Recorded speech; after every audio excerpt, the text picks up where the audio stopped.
Nobody should be thanking you, Alan. Nobody. Let me ask you a question, Harley. What if Philip had received that letter? Where do you think you and he would be right now? After all, you weren't in his life at that time. No. No, you weren't. Ergo, he would have done the honorable thing and gone back to his wife and saved his marriage. Ergo, you and he would never have existed. Alan, you can ergo all over the place, but the reality is you're sitting in a police station facing a murder charge. No, the reality is you had a chance to win my son, and you seized the opportunity, and you got him.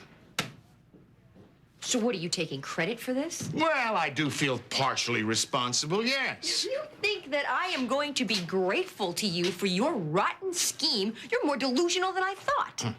You claim that I'm delusional? Miss Cooper, do you honestly think that I'm stupid enough to kill a man in cold blood on my own property so the police can find out? Oh, no, no, no. I never dirty my own hands, Harley. Everybody makes mistakes, Alan. Your first just might be your last. The only thing I'm guilty of is having my son angry with me, because the only thing I want for him is for him to be truly happy. Okay, Alan. What's going on here?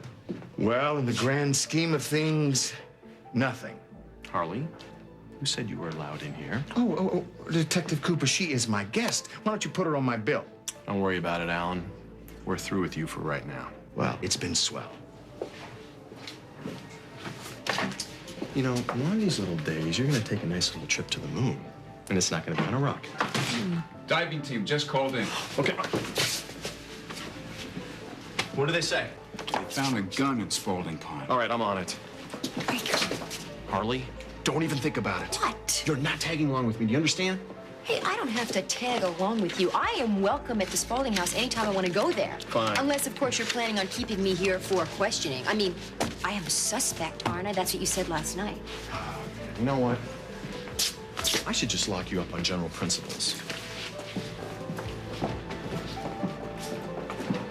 You know, I have a right to see anyone I want to see or don't want to see. Mark. You absolutely do. Yeah, and I think that I told you last night that, you know, we shouldn't see each other anymore, and I thought that you understood that. Yeah, I thought I did too, Cassie. But you know what? The truth is, I didn't understand a word you were telling me. All I know is that you told me to go. Yeah. Yeah. And I love you too much just to walk away from you. Now, I don't know what's going on in that pretty little head of yours, but I love you.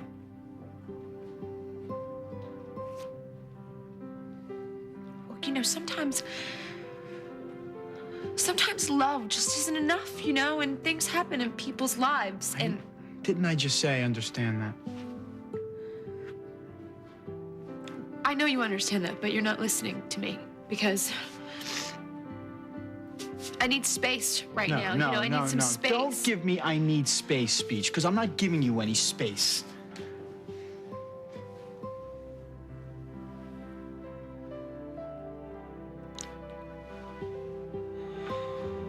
Damn you.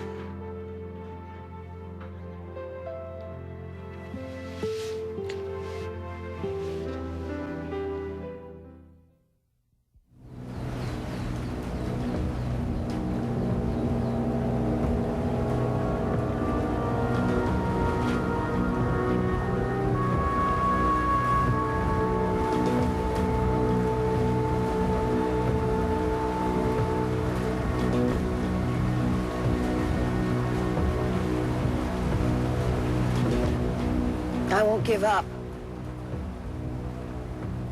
I'll never give up. And you're gonna help me, Sean. If that's the kind of food they serve in the Lewis household, I'm going to... You're going to love it. No, I was going to say I'm Love going to give it a it. ton. I'm going to bust out of all my clothes, Look, which, of this- course, wouldn't be a bad thing. This whole thing is up to you, okay?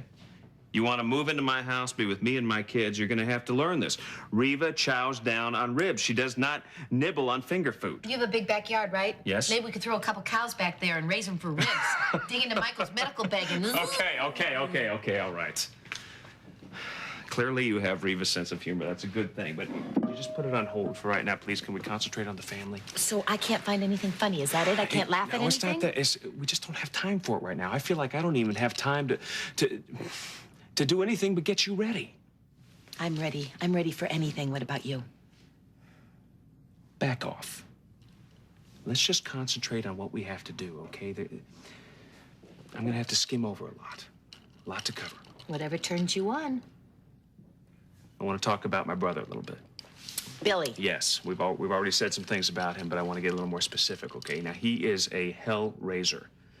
He's calmed down a little bit, but when he was a kid, when we were growing up back in Tulsa, he was like a tornado cutting right through a field. Sounds like my kind of guy. Well, he was. The two of you were good buddies. Yeah? Yes. How good? Very good. Oh, come on, come on. I know all those stories. I know that I was married to the guy and that we have a son named Dylan who lives in Minnesota with Bridget and Peter. How am I doing so far? You're doing great. So tell me more. Okay, you and Billy used to kid around a lot, and when you weren't kidding around, you were fighting. You mean really fighting? Yes, absolutely. Really fighting. You chairs flying all over the place, Whoa. throwing stuff. Who won? Well, neither one of you would win, actually. You'd usually end up laughing so much you'd forget why you were fighting in the first place. Me and Billy. That's right. Now, something else we have to talk about here, something much more important, and that's your relationship with Mara and Shane. You sure love those kids, don't you? Yes, I do. They eat ribs, too? Well, Mara eats just about anything. Shane's a little more finicky, including about people. But he loves his mama, right? Well, he really didn't, he didn't know her that well when he was very young, but yes, they have a good relationship now. And Mara?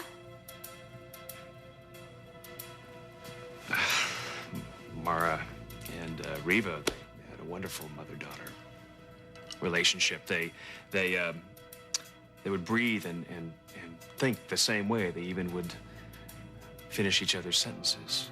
Really? I remember Mara from that day in the park, and she sure was feisty. You couldn't say a bad thing about her daddy or about her family or anyone. Let's get back to Cassie, okay? Because you have got to be able to handle Cassie. I know that. Any issues with Cassie you have are going to have to be put aside. If the kids get any idea at all that the two of you That may be a little more difficult than the rest of it. You have to get along with Cassie. I'll try. No, trying isn't good enough. You have to. I'll tell you what. We'll practice, okay? How? We'll do a little role-playing game. I'll be Cassie, you be Reva. How many times do I have to tell you this? I am Reva! Well, there you are. Listen, I'm looking for Philip. Look, son, I know that you're angry with me over this Carl issue, but I think we can talk this through if you will just give me a chance. Good morning, Natty. I need to speak to everybody. Oh, great, everybody's here. I need to speak to everybody again, but just give me 1 second here. I need to talk to Officer Rivera. I think I need a drink. Just basically like that. How's everybody doing? How's Lizzie? How are you? Fine. Everybody's fine. What's going on? Well, you tell me. He just came back in here. Yeah, well, apparently there wasn't enough evidence to hold him. Okay, everybody, listen up. Unfortunately, I need to question everybody again. There's been a new development. So the sooner that we do this, the sooner everybody's out of here. That's fine. Who do you want first? Actually, I need a private room. Look, I've had all the conversations with police I'm going to have, Frank.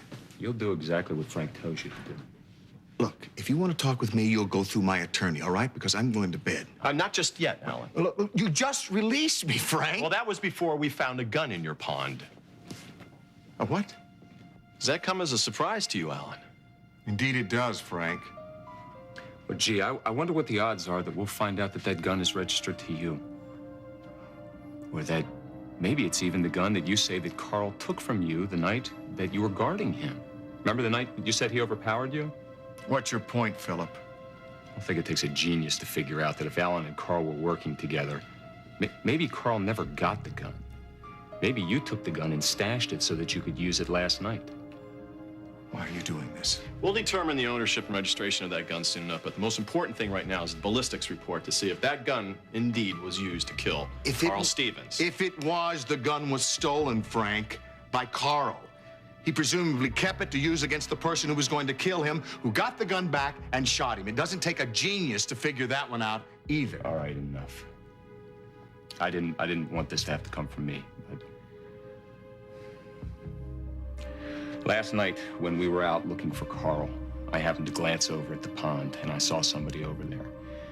Couldn't tell who it was, so I went over to get a closer look. And when I got near, I could see that it was my father.